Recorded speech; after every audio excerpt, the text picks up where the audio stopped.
നമസ്കാരം. Kaumudi news at ഗൾഫുമായി ഞാൻ ഷോണിമ. പ്രധാന വാർത്തകളിലേക്ക് സ്വാഗതം. സൗദിയിൽ തൊഴിൽ നഷ്ടമായവരുടെ പ്രശ്ന പരിഹാരത്തിന് ഇന്ത്യ. റിയാദിലെത്തിയ കേന്ദ്രമന്ത്രി വി.കെ. സിംഗ് അധികൃതരുമായി ചർച്ചയ്ക്ക്. സൗദി പ്രതിസന്ധി മൂർച്ഛിക്കുന്നതിനിടെ ഒമാനിലും വിദേശികൾക്ക് തൊഴിൽ നഷ്ടം. ദുബായ് ട്രാം ലൈൻ രണ്ടാം ഘട്ട വികസനത്തിന് തുടക്കം. Mall of Emirates metro station വരെ നീട്ടുന്ന പാത മൂന്നാം ഘട്ടത്തിൽ ജുമൈറ റോഡ് യൂണിയൻ ഹൌസ് വരെ. ഈ വർഷം ആദ്യ 3 മാസം ട്രാം ഉപയോഗിച്ചത് 13 ലക്ഷം പേർ. 10 ലക്ഷം റോഡ് യാത്രക്കാർക്ക് ബോധവൽക്കരണവുമായി ദുബായ് RTA. സർക്കാർ സ്വകാര്യ സ്ഥാപനങ്ങളിൽ ജോലി ചെയ്യുന്നവർക്ക് പുറമെ ഡ്രൈവിംഗ് പരിശീലകർക്കും ബോധവൽക്കരണം.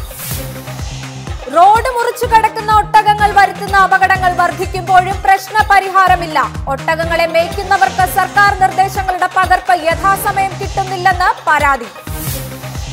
ബുർജ് ഖലീഫയെ വെല്ലാൻ ടവർ വരുന്നു. ലോകത്തെ ഏറ്റവും ഉയരം കൂടിയ കെട്ടിടത്തിന്റെ പ്രാരംഭ ജോലികൾക്ക് ദുബായിൽ തുടക്കം. നിർമ്മാണത്തിനു പിന്നിൽ ഇമാർ പ്രോപ്പർട്ടീസ്.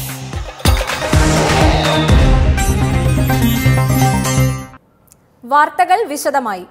സൗദി അറേബ്യയിൽ തൊഴിൽ നഷ്ടമായ ഇന്ത്യക്കാരെ മടക്കി എത്തിക്കുന്നതുമായി ബന്ധപ്പെട്ട ചർച്ചകൾക്കായി വിദേശകാര്യ സഹമന്ത്രി വി.കെ. സിംഗ് റിയാദിലെത്തി.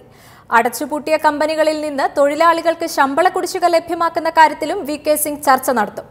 അതിനിടെ മലയാളികൾ ഉൾപ്പെടെ വിദേശ നഴ്സുമാരെ കൂട്ടത്തോടെ പിരിച്ചുവിടുന്ന ഒമാനിലും തൊഴിൽ പ്രതിസന്ധി കൂടുതൽ രൂക്ഷമായി. തൊഴിൽ പ്രതിസന്ധി രൂക്ഷമായ സൗദിയിൽ ദുരിതമനുഭവിക്കുന്ന ഇന്ത്യക്കാരെ നാട്ടിലെത്തിക്കാനുള്ള നടപടികൾ ഏകോപിപ്പിക്കാനാണ് വിദേശകാര്യ സഹമന്ത്രി വി.കെ. സിംഗ് ജിദ്ദയിലെത്തിയത്. ലേബർ ക്യാമ്പിലടക്കം കുടുങ്ങിക്കിടക്കുന്ന 10,000-കണക്കിന് ഇന്ത്യക്കാരെ സുരക്ഷിതമായി നാട്ടിലെത്തിക്കാൻ വേണ്ടതെല്ലാം ചെയ്യുമെന്ന് കേന്ദ്രം പാർലമെന്റിന്റെ ഇരുസഭകളിലും പ്രസ്താവന നടത്തിയിരുന്നു. തൊഴിലാളികൾക്ക് എക്സിറ്റ് വിസ നൽകുന്ന കാര്യത്തിൽ സൗദി വിദേശകാര്യ മന്ത്രാലയവുമായി ഇന്ത്യ ധാരണയിലെത്തിയിട്ടുണ്ട്. തൊഴിൽ നഷ്ടപ്പെട്ടവരെ ഇന്ത്യയിലേക്ക് തിരിച്ചുകൊണ്ടുവരുന്നതിന് പ്രത്യേക വിമാനം ഏർപ്പെടുത്തുന്നതടക്കമുള്ള വിഷയങ്ങളിലും ഇന്ന് തീരുമാനമുണ്ടാകും. അതേസമയം തൊഴിലുടമകളിൽ നിന്ന് നഷ്ടപരിഹാരവും കുടിശ്ശികയും കിട്ടുന്ന കാര്യത്തിൽ തീരുമാനമൊന്നുമായിട്ടില്ല.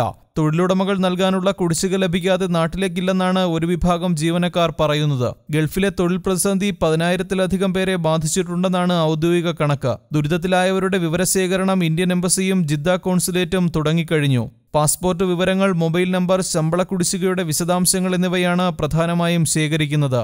എന്നാൽ പലരുടെയും പാസ്പോർട്ട് കമ്പനികളുടെ കൈവശമായതിനാൽ പാസ്പോർട്ട് കൈവശമുള്ളവരാകും ആദ്യം നാട്ടിലെത്തുക. സൗദിയിൽ തൊഴിൽ നഷ്ടപ്പെട്ട് 300 മലയാളികൾ കുടുങ്ങിക്കിടക്കുന്നുവെന്നാണ് സംസ്ഥാന സർക്കാർ നൽകുന്ന വിശദീകരണം.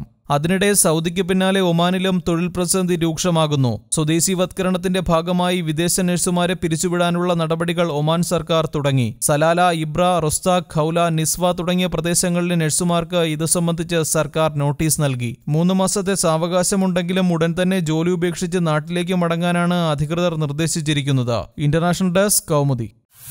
ദുബായിൽ ട്രാം ലൈൻ നീട്ടാനുള്ള നടപടികൾക്ക് റോഡ്സ് ആൻഡ് ട്രാൻസ്പോർട്ട് അതോറിറ്റി തുടക്കം കുറിച്ചു. 3 ഘട്ടങ്ങളിലായി ജുമൈറ റോഡിലെ യൂണിയൻ ഹൌസ് വരെ ദൈർഘ്യമുള്ളതാണ് നിർദ്ദിഷ്ട വികസന പദ്ധതി. ദുബായ് ട്രാം ലൈൻ നീട്ടാനുള്ള നടപടിക്രമങ്ങൾക്ക് റോഡ്സ് ആൻഡ് ട്രാൻസ്പോർട്ട് അതോറിറ്റി തുടക്കം കുറിച്ചു. ട്രാം പാതയുടെ 2ാം ഘട്ട വികസന പ്രവർത്തികൾക്ക് RTA കരാർ നൽകിയതായി middle east business intelligence magazine report ചെയ്തു. 3 ഘട്ടങ്ങളിലായി ജുമൈറ റോഡിലെ യൂണിയൻ ഹൌസ് വരെ പാത നീട്ടാനാണ് പദ്ധതി. ജുമൈറ ബീച്ച് റെസിഡൻസ് മുതൽ അൽ സുഫൂഹിലെ ഡിപ്പോ വരെയാണ് ഇപ്പോൾ ട്രാം പാതയുള്ളത്. 2ാം ഘട്ടത്തിൽ ഇത് ഷെയ്ഖ് സയ്യിദ് റോഡിലെ mall of Emirates metro station വരെയും 3ാം ഘട്ടത്തിൽ ഇവിടെ നിന്ന് ജുമൈറ റോഡിലൂടെ 2 ഡിസംബർ സ്ട്രീറ്റ് ജംഗ്ഷനിലെ യൂണിയൻ ഹൌസ് വരെയും നീട്ടും. ഇതോടെ ജുമൈറ തീരത്തിന്റെ മനോഹര ദൃശ്യം ആസ്വദിച്ച് സഞ്ചാരികൾക്ക് ട്രാമിൽ യാത്ര ചെയ്യാൻ സാധിക്കും. ബുൾജുൽ അറബ്, മദീനത്ത് ജുമൈറ, മാൾ ഓഫ് എമിറേറ്റ്സ് എന്നീ വിനോദസഞ്ചാര കേന്ദ്രങ്ങൾ കൂടി ട്രാം പരിധിയിൽ വരുന്നതോടെ യാത്രക്കാരുടെ എണ്ണം കൂടുമെന്നാണ് കരുതുന്നത്. 2014 നവംബറിൽ തുടങ്ങിയ ട്രാം സർവീസിന് യാത്രക്കാരിൽ നിന്ന് മികച്ച പ്രതികരണമാണ് ലഭിക്കുന്നത്. 11 കിലോമീറ്റർ പാതയിൽ 11 സ്റ്റേഷനുകളാണ് ഇപ്പോഴുള്ളത്. ഈ വർഷം ആദ്യത്തെ 3 മാസക്കാലം മാത്രം 13 ലക്ഷത്തോളം പേർ ട്രാമിൽ യാത്ര ചെയ്തതായി RTA കണക്കുകൾ പറയുന്നു. International desk, Kaumudi. കുവൈറ്റ് സിറ്റിയിൽ 50,000 സ്വദേശികൾക്ക് അടുത്തയാഴ്ച ഇലക്ട്രോണിക് പാസ്പോർട്ട് വിതരണം ചെയ്യും. ഇലക്ട്രോണിക് പാസ്പോർട്ടുകൾ നിർമ്മിക്കുന്നതിന് വിദേശത്തെ പ്രമുഖ കമ്പനികൾക്ക് സർക്കാർ നേരത്തെ തന്നെ കരാർ നൽകിയിരുന്നു. വിദേശ രാജ്യങ്ങളിലേക്ക് പഠനാവശ്യത്തിന് പോകേണ്ട വിദ്യാർത്ഥികൾ, രാജ്യത്തിനു പുറത്ത് ചികിത്സയ്ക്ക് പോകേണ്ടവർ തുടങ്ങി യാത്രാരേഖകൾ ആവശ്യമായി വരുന്നവർക്കുള്ള പാസ്പോർട്ടുകളാണ് ഇതിനകം എത്തിച്ചത്. ആഭ്യന്തര മന്ത്രാലയത്തിലെ പാസ്പോർട്ട്, പൗരത്വകാര വകുപ്പുകളിൽ പ്രത്യേക സംവിധാനം ഏർപ്പെടുത്തി പഴയ പാസ്പോർട്ടുകൾ വാങ്ങിയ ശേഷമാണ് പുതിയ സ്മാർട്ട് പാസ്പോർട്ടുകൾ വിതരണം ചെയ്യുന്നത്. റോഡ് യാത്രക്കാർക്ക് പ്രത്യേക ബോധവൽക്കരണ പരിപാടിയുമായി ദുബായ് RTA വരുന്നു. പൊതു സ്വകാര്യ സ്ഥാപനങ്ങളിൽ ജോലി ചെയ്യുന്നവർക്ക് പുറമെ ഡ്രൈവിംഗ് പരിശീലകർക്കും RTA ബോധവൽക്കരണം നൽകും. യാത്രക്കാരും ഡ്രൈവറും ഉൾപ്പെടെയുള്ളവർക്ക് അപകടരഹിത വേനൽക്കാലം എന്ന പ്രമേയത്തിന്റെ അടിസ്ഥാനത്തിലാണ് ബോധവൽക്കരണം നൽകുന്നത്. ചൂടുകാലത്തെ അതിജീവിക്കാനുള്ള വാഹന സംരക്ഷണത്തിനും ഗുണമേന്മയുള്ള ടയറുകൾ ഉപയോഗിക്കാനും അവയുടെ മികച്ച പ്രവർത്തനം ഉറപ്പുവരുത്തുവാനുമാണ് ബോധവൽക്കരണമെന്ന് RTO traffic executive director Hussain Al Banna പറഞ്ഞു. ഡ്രൈവർമാർക്ക് ഈ മെസ്സേജ് വഴിയായിരിക്കും പ്രധാനമായും ബോധവൽക്കരണം നടത്തുന്നത്. ഹ്രസ്വ ചിത്രങ്ങൾ, വിവിധ പ്രദർശനങ്ങൾ എന്നിവയ്ക്ക് പുറമെ ദുബൈയിലെ വലിയ പാലങ്ങളിൽ പോസ്റ്റർ പതിച്ചും ലഘുലേഖകൾ വിതരണം ചെയ്തും RTOയുടെ സമൂഹ മാധ്യമം വഴിയും അപകടം കുറയ്ക്കുന്നതിനായി അവബോധം ഉണ്ടാക്കും. ഡ്രൈവിംഗ് പരിശീലന സ്ഥാപനങ്ങൾ, സർക്കാർ, സ്വകാര്യ സ്ഥാപനങ്ങൾ എന്നിവിടങ്ങളിൽ പ്രവർത്തിക്കുന്നവർക്കും ബോധവൽക്കരണം നൽകുമെന്ന് ഹുസൈൻ അൽ ബന്ന അറിയിച്ചു. റോഡ് മുറിച്ചുകടക്കുന്ന ഒട്ടകങ്ങളുടെ മേൽ വാഹനമിടിച്ചുണ്ടാകുന്ന അപകടങ്ങൾ കുവൈറ്റിൽ നിത്യസംഭവമാകുന്നു. പ്രശ്നപരിഹാരത്തിനായി സർക്കാർ പുറത്തിറക്കുന്ന നിർദ്ദേശങ്ങളുടെ പകർപ്പ് ലഭിക്കാറില്ലെന്നാണ് ഒട്ടകങ്ങളെ മേയ്ക്കുന്നവരുടെ പരാതി.